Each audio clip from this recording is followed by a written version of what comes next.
guys, jumpa lagi dengan saya Albert Junior Manalu. Saya merupakan mahasiswa Politeknik Pembangunan Pertanian Medan semester 6 jurusan perkebunan. Nah, di video ini saya akan menjelaskan penjaminan mutu tanaman kelapa sawit. Nah, oke teman-teman, di sini kita akan membahas penjaminan mutu buah kelapa sawit.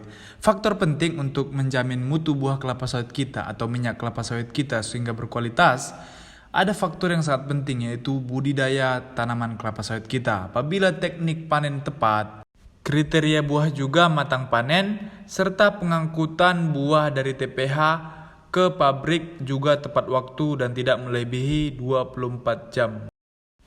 Salah satu hal yang mempengaruhi mutu minyak kelapa sawit dan keberhasilan pengolahan di pabrik kelapa sawit adalah kualitas bahan baku tandan buah segar atau TBS.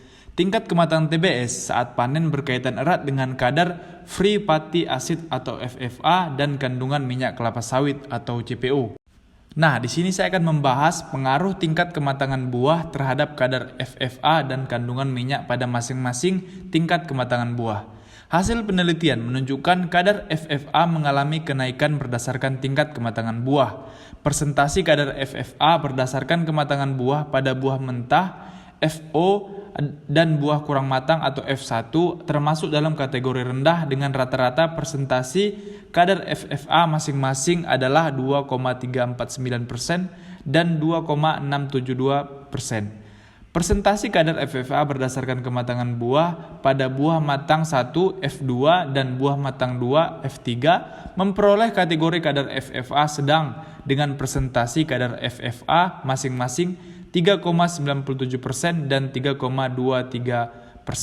Sedangkan presentasi kadar FFA berdasarkan kematangan buah pada buah lewat matang F4 dan buah busuk F5 termasuk kategori tinggi dengan presentasi kadar FFA masing-masing 4,006% dan 4,051%. Kandungan minyak tertinggi terdapat pada tingkat kematangan antara buah matang 1 F2 dan buah matang 2 atau F3. Nah teman-teman, yang mempengaruhi mutu kualitas minyak setelah panen adalah pengangkutan TBS menuju ke pabrik kelapa sawit. Dikarenakan TBS mencapai kematangan optimal pada saat brondolan mulai lepas dari janjang yang telah terbentuk sempurna pada kelapa sawit. Di titik ini, asam lemak bebas atau FFA juga mulai terbentuk seiring memar pada tandan yang terjadi selama proses pemanenan dan pengangkutan. FFA ini menurunkan produktivitas dan kualitas akhir CPO yang dihasilkan di pabrik. Itulah alasan utama mengapa TBS yang telah dipanen harus segera dikirim ke pabrik kelapa sawit atau PKS untuk diolah lebih lanjut dalam waktu 24 jam.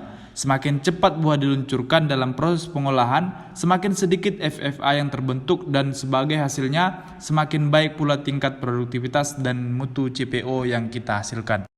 Oke teman-teman, tadi beberapa faktor utama yang dapat mempengaruhi kualitas minyak kelapa sawit kita. Akan tetapi, pada tahap akhir yaitu pengolahan di pabrik kelapa sawit merupakan penentu akhir dari kualitas minyak kelapa sawit atau CPO.